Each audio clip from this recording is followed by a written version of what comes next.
તો ફ્રેન્ડ્સ, હું મનોવિજ્ઞાનની તૈયારી કઈ રીતે કરું છું એ તમને જણાવું.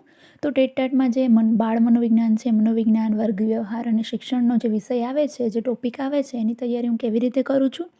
તો જે મનોવિજ્ઞાન અને શિક્ષણની જે જ્ઞાન લાઈવની બુક છે, એમાંથી હું ડેઇલીના 2 ચેપ્ટર કરું છું. ડેઇલીના મારે 2 ચેપ્ટર આમાંથી કરવાના છે. એન્ડ ધેન જે જીસીઆરટીની બુક છે મનોવિજ્ઞાનની 11-12ની, એમાંથી ધોરણ 11ની બુકમાંથી 2 ચેપ્ટર કરું છું ડેઇલીના.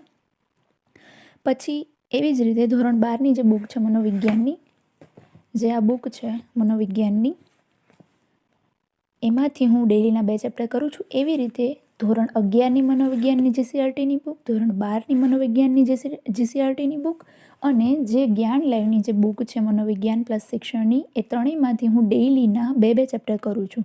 જેથી મારો જે સબ્જેક્ટ છે એ કન્ફ્યુઝન પોઈન્ટ છે એ પણ ક્લિયર થાય અને મને યાદ પણ વધુ રહે અને રિવિઝન પણ થાય. તો તમે પણ આવી રીતે તૈયારી કરી શકો છો. Thank you.